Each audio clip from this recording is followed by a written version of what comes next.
E aí, beleza? Estamos em 1989, em uma escavação da Fundação Eutasse, em Nova Guiné. E assim que chegaram no fundo, as ordens eram para não tocar nos artefatos alienígenas, mas pequenas criaturas com asas estavam nesses cristais e começaram a atacar toda a equipe. E com a abertura que fizeram na cratera, abriram passagem para as criaturas. Ok, agora bem na frente da base Fusa das Forças Aéreas dos Estados Unidos em Tóquio, 3 amigos, Boku, Joey e Junichi, estavam cogitando comprar um rádio comunicador. E iriam colocar a antena dele na árvore para os 3 poderem conversar. E na TV ao lado passava sobre o programa lunar da Apollo e Boku adorava, pois era o seu sonho ir para lá. Só que para Junichi era a conspiração do governo e Joey tinha que aguentar os dois discutindo. E na casa da árvore deles juntaram todas suas economias para comprar o rádio, já que quando Boku se mudasse eles poderiam falar com ele. Só que Junichi precisava tirar água do joelho, só que voltou para falar com seus amigos, que tinha visto algo, e assim à beira de um pântano uma tartaruga estava presa. Joey e Junichi disseram que era perigoso, só que Boku não estava nem aí. Pulou para salvar a tartaruga e quase ficou preso na lama, só que Joey o salvou, e já que estavam ali, aproveitaram para salvar o réptil, que era bem grande e até poderia ser de uma espécie nova, mas Boku soltou para voltar para a água. Ele e seu amigo Joey estavam fedendo bastante, mas em resumo todo mundo ficou sujo por ali. Joey então foi levar Boku até sua casa com a bicicleta dele, já que não sabia andar,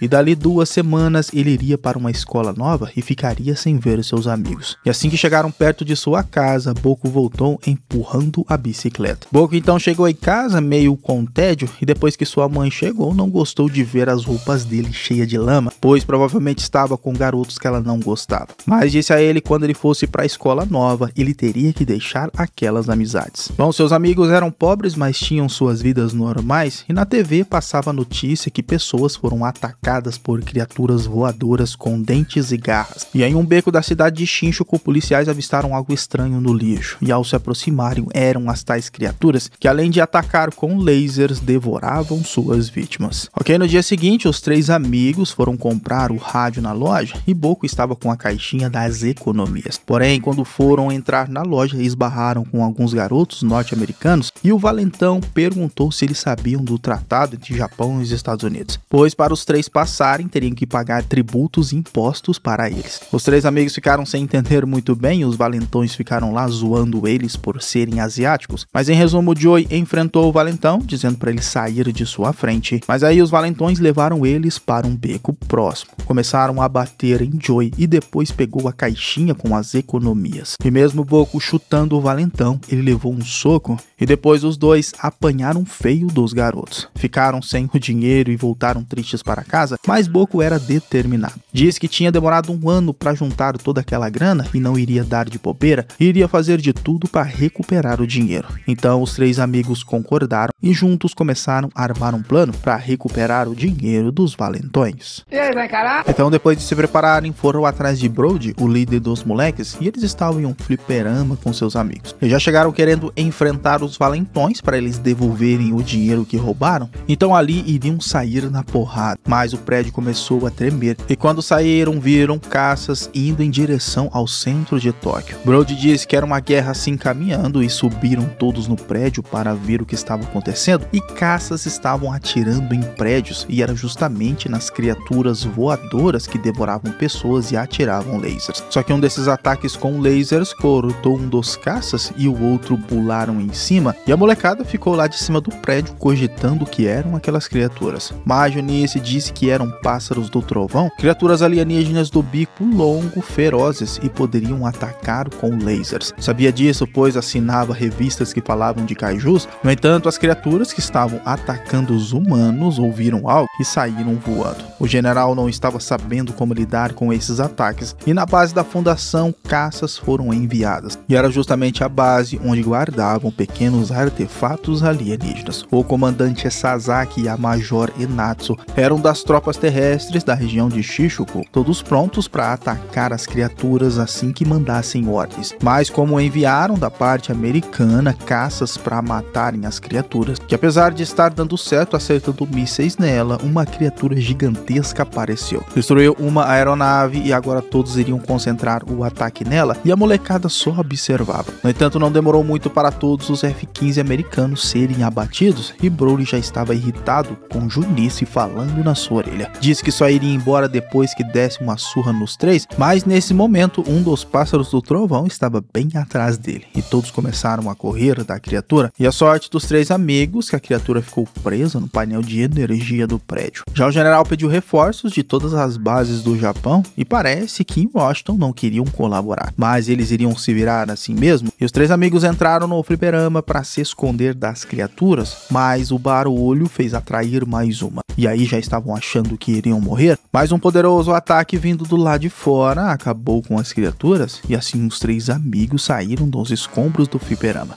E assim que saíram, se surpreenderam, pois viram uma tartaruga colossal do lado de fora começando a lutar contra os pássaros do trovão. E era extremamente perigoso ficar ali e precisavam sair, mas os valetões estavam em um beco próximo se cagando de medo. E assim que uma das criaturas iriam atacá-lo, Boco e seus amigos usaram as armadilhas que fizeram contra eles para salvá-los. A molecada saiu correndo e Brody foi o único que ficou para trás, pois machucou a perna, e os três tiveram que ajudá-lo. Só que uma criatura se aproximou para atacá-los por trás, mas a tartaruga gigantesca a esmagou. A molecada na sequência ficou imaginando que poderia ser a tartaruga que salvaram no outro dia, porém ainda tinham que levar Brody todo mijado, e a tartaruga continuava lutando contra os pássaros do trovão. E enquanto isso, o exército ficou sabendo que um kaiju apareceu para defender a cidade, mas teriam que esperar os reforços chegarem e os tanques de Tóquio ainda não foram chamados. Ok, então a tartaruga gigante começou a enfrentar a criatura mais poderosa até então, aquele pássaro gigante enorme. E era uma luta de lasers e fogo, mas em resumo, o pássaro gigantesco até tentou atacar a criatura, mas sem chance para o monstro, que além da surra que a tartaruga deu nele, jogou para longe e cuspiu um dos seus ataques poderosos de fogo, acabando de vez com a criatura. Mas a tartaruga ainda tinha que lidar com os caças norte-americanos que encheram ele de mísseis e, por incrível que pareça, a tartaruga sabia voar. Saiu do local e Boco sabia muito bem o nome dela, se chamava Gamera. E na sequência, um helicóptero pousou onde eles estavam e uma mulher e um homem queriam falar com os garotos para perguntar algo. E o rapaz disse que aquele pássaro gigante que atacou eles se chamava Gyaos. E Boco já tinha ouvido falar esse nome antes.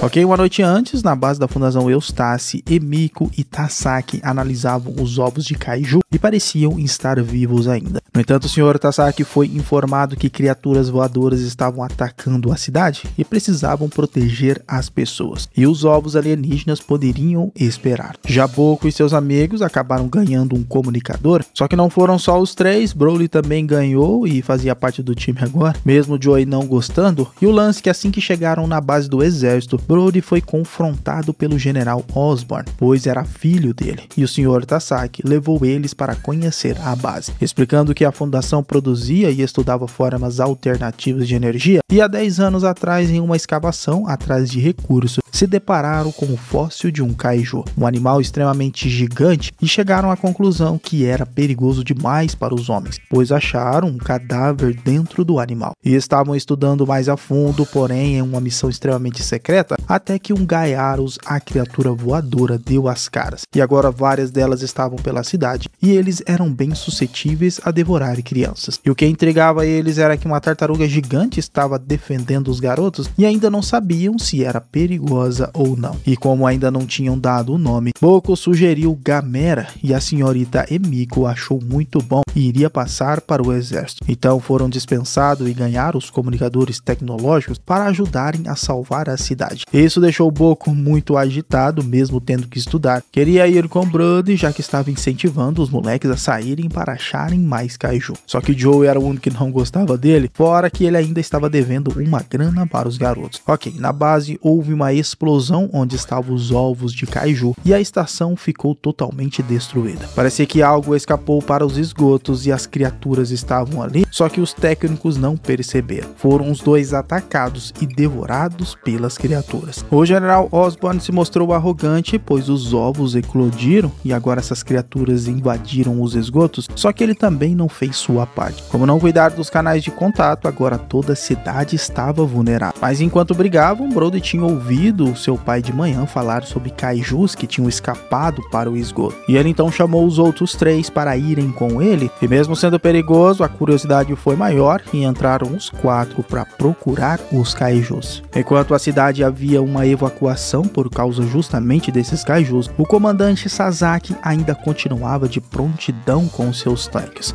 O Sr. Tazaki iria armar uma emboscada para os tais kaijus, mas Emiko disse que fazia tempo que não recebia o sinal dos moleques e bom, eles estavam nos esgotos até que Boku e Junice estavam se dando bem com Broly e seguiram para um outro lado dos esgotos, mal sabendo que os kaijus só aumentavam de tamanho. Que loucura! Sasaki ficou preocupado e mandou os oficiais atrás dos garotos e eles por sua vez acharam um buraco que os kaijus abriram no esgoto. Não parecia nada com o cachorro e para piorar a situação do exército, um kaiju estava emergindo do oceano. O general deu a ordem para interceptá-lo, mas na verdade era Gamera, a super tartaruga voadora, e os navios lançaram nela 20 mísseis e ela foi despistando um a um, com suas manobras bem rápidas no ar, até que boa parte deles ela levou até uma altitude ainda maior e lá eles explodiram. E como o sinal dela desapareceu, acreditavam que tinha sido abatida. Os moleques entraram cada vez mais no buraco e acharam uma cratera gigantesca e os 4 ficaram ali cogitando se teriam kaijus enormes ou não, mal percebendo que estavam do lado de um, só que Joey queria que os seus amigos fossem embora. Já estava tarde e não acharam nada, apesar de Brody insistir que eles ficassem. Mas receberam uma transmissão nos comunicadores querendo saber onde estavam e se empolgaram de novo para ficar. Nessa, Joe e Brody começaram a discutir de novo, só que estavam bem do lado do kaiju gigantesco. E assim a criatura acordou e os moleques acharam que seriam devorados, mas o exército chegou bem na hora e já abriu fogo contra a criatura. Assim a molecada meteu o pé de lá. Saíram dos esgotos dando de cara com o exército, mas um kaiju enorme emergiu com mais de 50 metros de comprimento e não seria nada fácil enfrentá-los. Os moleques então entraram no jipe do Sr. Tazaki e queriam meter o pé de lá, e o general, assustado com o tamanho do kaiju, sabia que faltava apenas uma hora para evacuarem a cidade. Esse kaiju se chamava Digger e era bem maior que o Gaials. No entanto, ele atacou um tanque e foi enviado bem na frente do jipe que estavam e sofreram um acidente tombando o carro. O jeito foi sair do jipe e Joey tinha torcido o tornozelo. O problema é que Digger estava se aproximando e se demorassem mais a criatura chegava por perto. No entanto, Gamera chegou. Com sangue no olho, já jogou uma bola de fogo em Digger e já queria descer o cacete no kaiju, só que o rabo da criatura feriu Gamera várias vezes. E Digger já queria devorar e atacar as pessoas pelas ruas. Mas o exército fez uma contenção e era para proteger as pessoas, e nessa Gamera se recuperou. Puxou o rabo do bicho para deitá-lo na porrada, só que o exército começou a atacar a tartaruga. E segundo Boku, ela não estava comendo as pessoas e sim o lagarto. Então Boku e seus amigos revoltados falaram para Broly pedir para o seu pai, já que era o general, atacar apenas o lagarto e deixar a tartaruga de lado. Ele ficou relutante, já que o seu pai era autoritário demais, mas finalmente criou coragem. Pediu para o seu pai atacar apenas o lagarto, pois essa era a missão, proteger as pessoas. Bem, agora que Digger de novo feriu Gamera várias vezes e ela deitou no chão. Então o general deu a ordem para atacarem o lagarto. Enquanto faziam isso, Gamera foi se recuperando. Levantou e ativou seu pulso flamejante e queimou Digger de dentro para fora. E na sequência, enviando-ele para longe, o kaiju fez sua bola poderosa de fogo para finalizar a criatura. E por enquanto a cidade estava salva e Gamera voou sem atacar ninguém. E mais tarde na base, o general repreendeu seu filho por estar correndo perigo. Mas por outro lado, começaram uma forte amizade e mesmo Boku levando um sermão por não ter estudado, estava feliz pelo seu bando agora e os seus novos amigos. Porém, a 100 km de profundidade no mar, um novo e gigantesco kaiju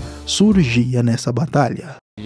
Agora, no cais da estação Eustace, as partes coletadas serviriam para investigar mais sobre os kaijus, e a missão agora seria levar até a base de extração na ilha Inagone. Os 4 amigos iriam juntos nesse navio e ficaram impressionados com a cientista, a senhorita Emiko, tomando o sol. Mas a 250 km dali, um navio enfrentava uma forte tempestade e foi atacado por um kaiju vindo do mar e já queria destruir todo o navio. Só que foi atacado pela marinha. No entanto, esse kaiju era poderoso, pois destruiu todos os navios da marinha com seus ataques elétricos. Ok, a viagem até a ilha demoraria 2 dias e Joey até passou mal. Já Junichi estava muito animado desde quando receberam a notícia que iriam para lá. E Takashi e a senhora Emiko ficaram responsáveis por avisar os pais que fariam essa viagem. E deu super certo, todo mundo agora estava nessa viagem. E no navio agora a senhorita Emiko iria fazer um tour para que os moleques conhecessem o navio. Conhecer então a tripulação, a artilharia pesada e o cristal de Orilho, o motivo pelo qual estavam ali, pois com aquele cristal era possível detectar kaijus. E Joey ainda continuava passando mal e decidiram dar um tempo por esse tour no navio. Emiko recebeu a notícia sobre o kaiju que atacou o navio e o nome dele era Zigra, que surgiu do mar com um ataque poderoso. E parece que ele estava atrás de devorar crianças e se ele fez isso com aquele navio, o navio que eles estavam corria um perigo. Já Junichi desvendou sobre o surgimento dos kaijus em um mapa que ele tirou de um livro. E para ele, cada surgimento tinha ligações com civilizações antigas. Só que para Broly era uma besteirada que só. Ele chamou Boku e Joey dizendo que eles não podiam acreditar naquilo. Só que para os seus amigos eles não ligavam se era fantasia ou verdade. Já para o Sr. Tazaki a preocupação era que a carcaça que acharam dos kaijus não apodrecia. E isso poderia ser um problema, pois era extremamente resistente. À noite, Junichi estava meio triste por não conhecer seus amigos e explicou à senhora Emiko que conheceu eles na 3ª série, quando ele descobriu que um OVNI passaria perto da cidade, mas ninguém acreditou nele. Só que Boku e Joey apareceram na sala e incentivaram ele a ver o tal OVNI e esperaram até que ele apareceu. Só que era apenas um ônibus espacial, mas isso não importava, pois os seus amigos confiaram nele. E mesmo agora duvidando,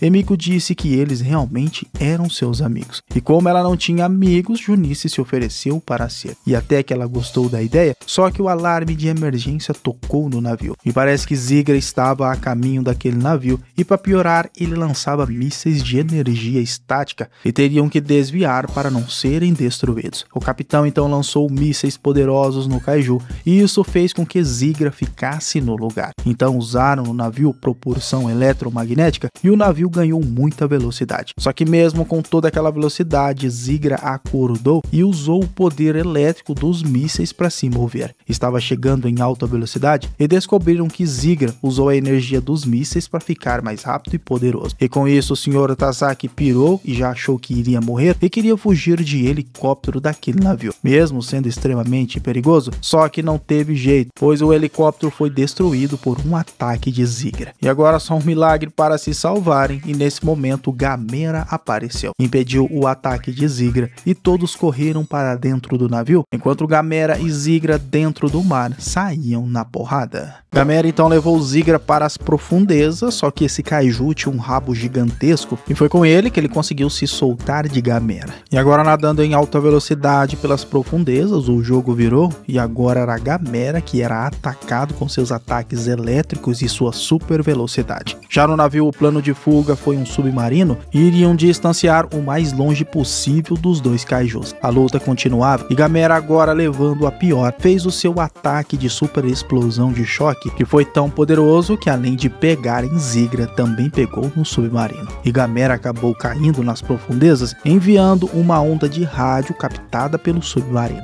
Zigra se aproximava do submarino. O lance então era que o capitão se preparou, caso Zigra atacasse, iria lançar nele os mísseis do submarino. Só que Zigra passou por cima, não conseguindo sentir o submarino, e ele estava usando o mesmo sonar que os golfinhos usam para se localizar. Então com isso o Junichi teve uma ideia, já que o ataque elétrico confundiu Zigra, se fosse em terra firme usariam esse transmissor e confundiriam os sentidos de Zigra. Isso daria vantagem para Gamera, que apesar do capitão achar tolice, era uma possibilidade muito boa e poderia dar certo. Só que o capitão não iria acreditar nessa fantasia de um garoto e os seus amigos ficaram do lado de Junichi. Emiko então convenceu o capitão que isso era a melhor forma de combater Zigra, que em resumo Tasaki poderia ajudar. Pediu para o primeiro-ministro do Japão para poder usar as torres de comunicação comunicação, Zigra só estava rodeando o submarino por causa do cheiro das crianças. Mas ok, o Sr. Tazaki conseguiu as torres, agora só precisavam ir até lá, e Emiko e Tazaki iriam ajudar as crianças na superfície. Assim chegaram à baía, o submarino fez uma manobra arriscada, e então chegaram ao destino na Torre Ômega, e estava tudo desligado. Então o único plano agora era correr até a torre, só que Junichi não estava em forma e ficando para trás. Bem, agora que Zigra estava se aproximando, e os amigos fizeram um cavalo de guerra para ajudar o Junichi. Assim perceberam que Zigra não era bom em terra firme, e o plano até poderia dar certo, mas tinham que ligar a torre e fazer a tal transmissão, antes que Zigra chegassem até eles. Então usaram a mesma transmissão do rádio das ondas de Gamera, e com esse ataque confundiram os sentidos de Zigra. Só que mesmo dando certo, Boku ficou com dor de cabeça e Zigra chegou bem perto da torre e iriam atacá-los. Mas com aquele barulho, Gamera veio rapidamente e apareceu na baía, já chamando Zigra para a batalha, que já estava preparando seu ataque elétrico, só que não percebeu o rabo de Zigra, que atacou ele mesmo estando de longe. Só que Gamera estava nem aí para isso, aproveitou e lançou seu ataque poderoso de fogo, e Zigra acabou sendo derrotado, mais um kaiju vencido pelo Gamera. Kimiko então explicou para Junichi que só convenceu o capitão, pois eram amigos, só que a maior revelação do episódio foi que Boku disse a Brody que Junichi na verdade era uma garota, e Brody ficou sem entender nadinha. Eu vou confessar que nem eu entendi muito bem, mas pelo bom trabalho de Tazaki, recebeu um navio novo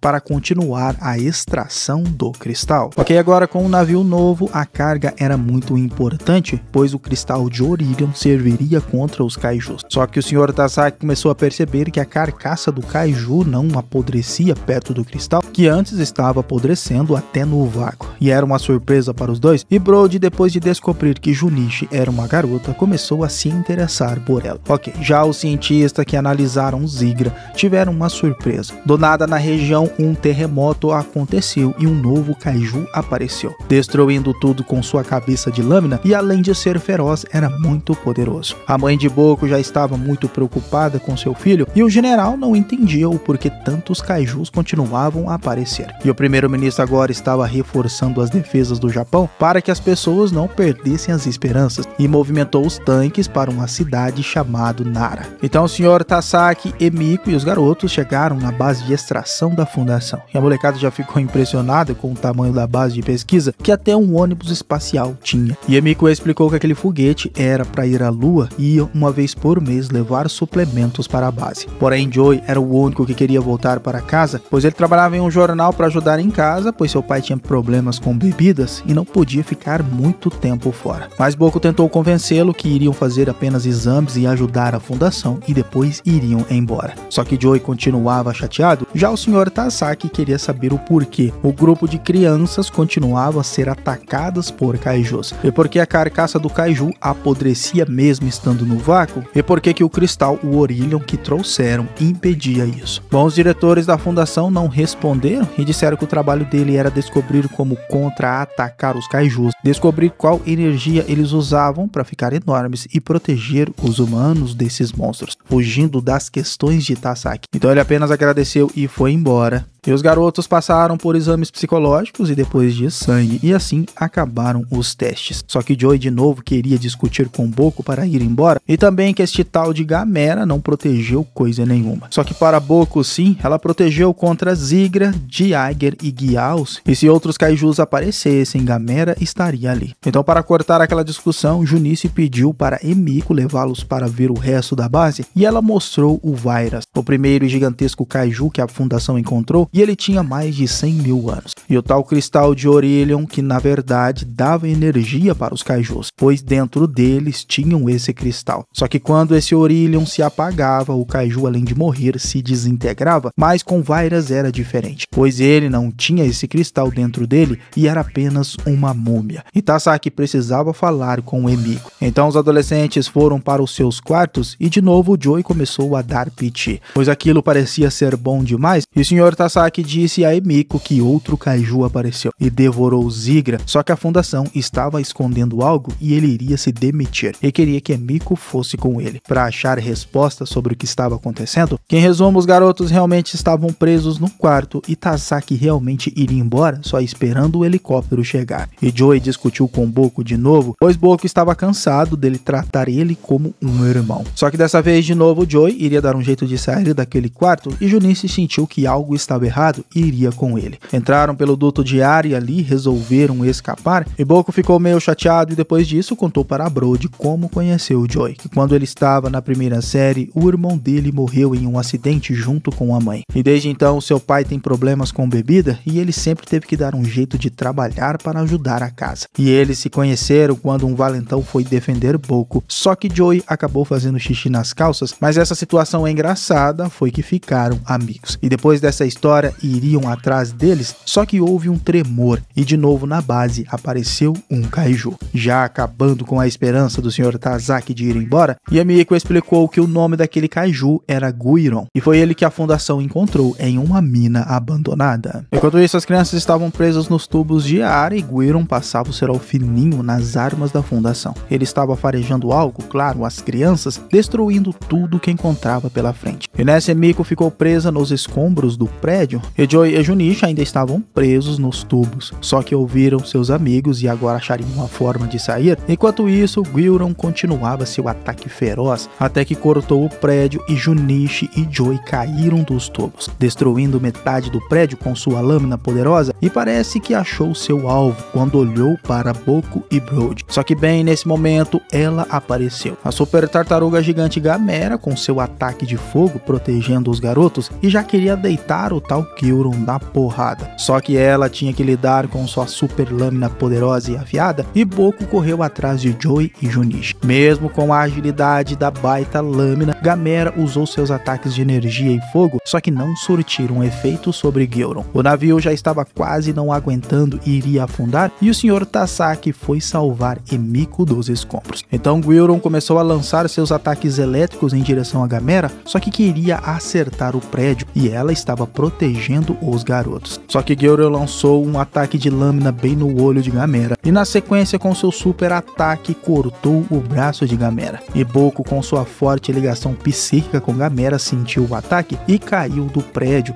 só que seus amigos o salvou. Depois, enquanto as crianças desciam o elevador da base sem controle, Gamera recebeu um ataque poderoso que perfurou seu peito. Parecia que agora a super tartaruga iria morrer, no entanto, ela no chão começou a gerar o seu casco gigante de tartaruga com uma forte energia em volta. E foi para cima de Guiron e no ar não deixou ela escapar e partiu o kaiju em duas partes, o matando. E com isso, Gamera ferida caiu na água e as crianças viram que o Orillion foi parar no fundo da caverna onde estava o Virus. E quando Boku tocou no cristal, começou a ter uma visão como se pudesse voltar no tempo. Que loucura! A Boku e seus amigos encontraram nas profundezas da estação Eustace o Orillion e ao tocar tiveram uma visão que usavam crianças para dar para os kaijus e eram assim que faziam a tal purificação do planeta. E era a mesma coisa que agora queriam fazer, com ordens restritas vindas da lua. Já o Sr. Tazaki acreditando que mais nenhum dos moleques estavam vivos. Ao resgatar um dos sobreviventes, Emiko começou a mostrar comportamentos estranhos, de como já soubesse o que estava fazendo, e os moleques foram achados e tiveram que usar gás para deixá-los desacordados. E nos testes que fizeram, Boku era extremamente importante, pois era o portador do código de alto nível, e seria com eles que iriam reviver Virus, e assim colocariam eles na gaiola, e com isso o Sr. Tazaki queria impedir, mas não deixaram, já que não fazia parte do plano, ele teria que organizar os sobreviventes, achando ao conversar com Emiko que teria parte em algum negócio na Lua. Mas ok, a equipe lunar estava desconfiada que alguém da equipe da Terra estava com propósitos diferentes, pois não enviaram suplementos e eles tinham poucos dias de vida, e sabiam que era Emiko que estava no controle. Já o Sr. Tazaki entrou na equipe para descobrir mais segredos sobre o que estava acontecendo, e o lance que assim que revivessem Virus, eles iriam embarcar em uma nave para a Lua, e os sobreviventes que ficassem iriam ser devorados pelos kaijus, assim como toda a população da Terra. Mais tarde, os garotos acordaram e foram recebidos pelo Sr. Tazaki, que tentou dar uma desculpa que não sabia de nada. Mas os garotos sabiam, pois tinham tocado no Aurelion e a visão que tinham era da purificação. Pois tinha muita gente na Terra e usariam os kaijus para fazerem isso, e o lugar que a fundação se esconderia era a Lua. Caindo a ficha do Sr. Tasaki sobre o que a fundação queria fazer, mas disse aos garotos que recebia ordens e nada podia fazer. Iria levar eles até Vairas do mesmo jeito, e Emiko também não poderia fazer nada, pois era parente de uma das líderes da fundação. E ainda ofendeu Joe por ser um Zé Ninguém, e Boku ficou furioso, mas o Sr. Tasaki realmente não gostava de crianças. Todos agora estavam bem desapontados e Joe disse que tinha um plano, mas a gaiola já estava pronta, e assim que começaram a aproximar o Aurelion do kaiju, Vairas começou a mandar sinal de vida e estava ressuscitando, e o Sr. Tasaki jogou as amostras de kaijus mortos que ajudariam na regeneração, segundo Emiko. A primeira vez que tentaram foi há 100 mil anos atrás e não deu certo, pois alguns traidores soltaram Gamera e ela defendeu a Terra. Mas dessa vez não iriam falhar, pois estavam preparados, e ao jogar a última amostra, Vairas começou a acordar. E sobre Emiko tudo foi explicado. Ela tinha uma rixa com sua tia, que era uma das líderes, e ela queria sua vingança por sua tia ter deixado sua mãe morrer, fazendo sua última ligação para se despedir, pois sabia que aqueles que estavam na Lua iriam morrer de fome. Assim os moleques foram levados para a gaiola, e Emiko disse que daqui a 100 mil anos o sacrifício dele seria agradecido, e ofereceu a Junichi um assento no ônibus espacial, mas ela disse que ficaria com seus amigos. Emiko realmente acreditava que aquela molecada seria sacrifício, mas eles eram espertos. Joe e Brody atacaram os guardas e começaram a correr, e eles não podiam atirar, senão o sacrifício não funcionaria. O Sr. Tasaki então começou a correr atrás deles, mas ele já tinha um plano. Na verdade, ele e outro funcionário da estação estavam ajudando a molecada, tanto que explodiu uma torre para impedir que os outros chegassem, e o Sr. Tasaki fugiu pelo elevador. Bem agora que Vairas estava acordando, mas a molecada não se passava de um trunfo para o Sr. Tasaki. O plano era ser hostil para os pirralhos, para não parecer que queria escapar, só para poder chegar na nave espacial. O objetivo era ir para a Lua e escapar de Vairas, só que ele estava acordando e começou a devorar as pessoas dentro da estação, e Emiko fugiu nem aí para os que ficaram para trás. Assim que chegaram na nave, prenderam os cintos e a contagem começou, só que Emiko poderia parar a nave na torre de comando. Só que nem precisou, pois as coisas pioraram ainda mais. Vairas estava completamente acordado e destruindo toda a estação, e sentiu a presença dos moleques na nave e levaram uma sorte danada, que a contagem terminou a tempo e o foguete decolou antes que os tentáculos pegassem eles. Só que ao perceber a presença de Boku na nave, se preparou para lançar um canhão de energia em direção à nave. Ele iria destruir a nave por completo, mas foi interrompida por Gamera, que surgiu do nada com seu ataque poderoso, e assim a ponta da nave foi atingida com o ataque de Vairas, e a tartaruga já começou a lançar vários ataques em Vaira e foi para cima dela. Só que os tentáculos de Vaira era muito poderoso e agarrou Gamera, deixando imóvel, e soltou um ataque poderoso elétrico. Assim Gamera ficou desacordada. Quem também estava desacordado era o Sr. Tasaki dentro da nave, e o alerta era para escapar e por uma cápsula de fuga. Vairas, por sua vez, também sabia voar e foi em direção à nave para pegar os moleques que estavam escapando pela cápsula de fuga. Porém, Gamera também acordou e foi atrás de Vairas, que mesmo lançando um ataque em Gamera, ele bloqueou e continuou indo em direção a ela. Para os moleques, a notícia não era nada boa, pois a cápsula de fuga ejetava automaticamente, só que tinha dado pane no sistema e não funcionou, e a única forma agora era uma alavanca do lado de fora da cápsula de fuga. Então Joey decidiu se sacrificar para isso. Voltou para a nave, fechou a cápsula de fuga e disse que encontraria sua mãe, ejetando para salvar seus amigos. E Vairas, por sua vez, em um ataque único, partiu Vairas no meio e voltou para salvar a cápsula de fuga onde estava Boku. Os pedaços de Vairas acabou caindo bem na estação onde estava Emiko, e Gamera ainda salvou a molecada da queda, porém ficou desacordada depois disso, e Boku extremamente triste por ter perdido seu amigo.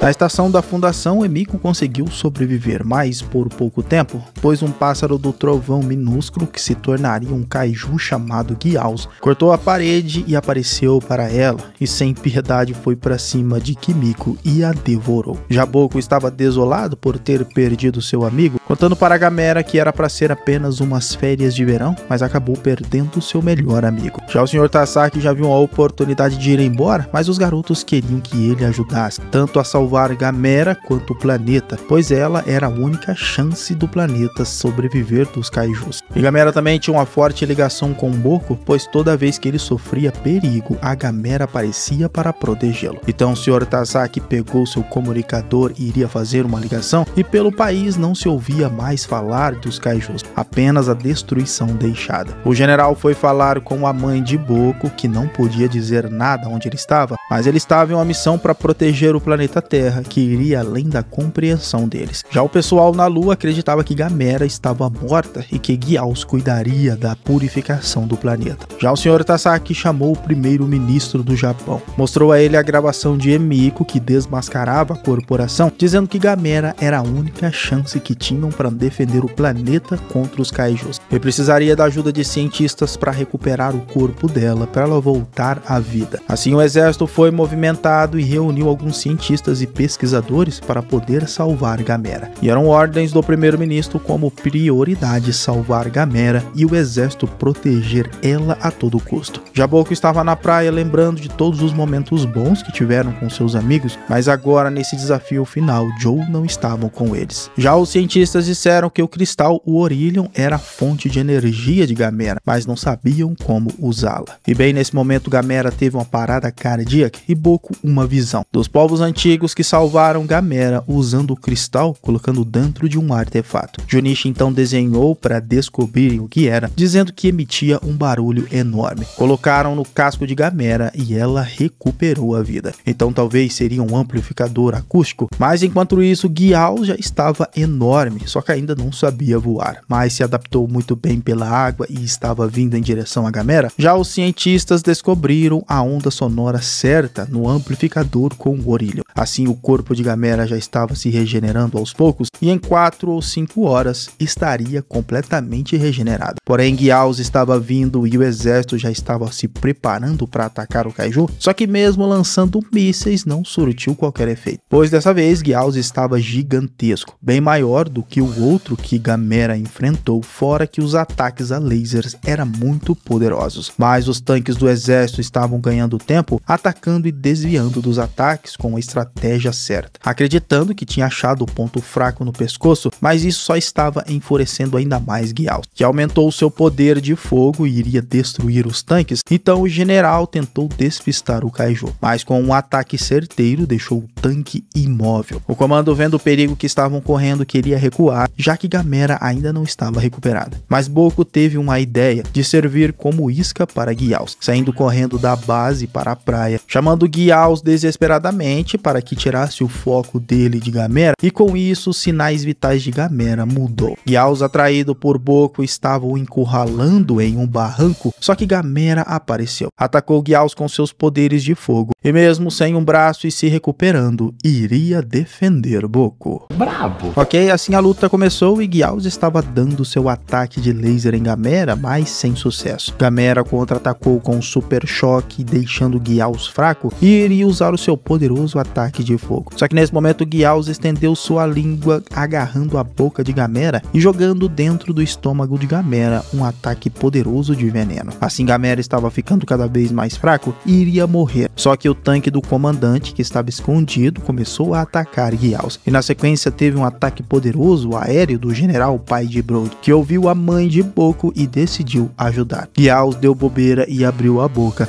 assim o comandante acertou o tiro nele. Gamera conseguiu escapar, onde saiu voando, já fazendo o seu escudo poderoso giratório de energia, e aí meus amigos, foi pra cima de Gyaos, o deixando só a carcaça no chão. Assim a equipe lunar percebeu que tinha perdido Gyaos, mas Gamera, apesar de ter sobrevivido, Gyaos tinha injetado nela um vírus capaz de mudar sua personalidade e ficar do lado dos kaijus que queriam purificar o planeta, mudando sua aparência e cor dos olhos, e Gamera agora agora era do mal. Começaria a purificação e mataria os garotos, só que Boku tomou coragem e falou com ela, dizendo que Gamera era diferente dos outros kaijus e não era daquele jeito. Assim ela lutou contra esse mal na sua consciência e voltou ao normal, e agora se preparou para um super ataque de choque, tão poderoso que saiu da Terra e foi até a Lua, pois sua intenção era de destruir a base que controlava os kaijus. Mas para isso ela usou todo o seu poder vital e Gamera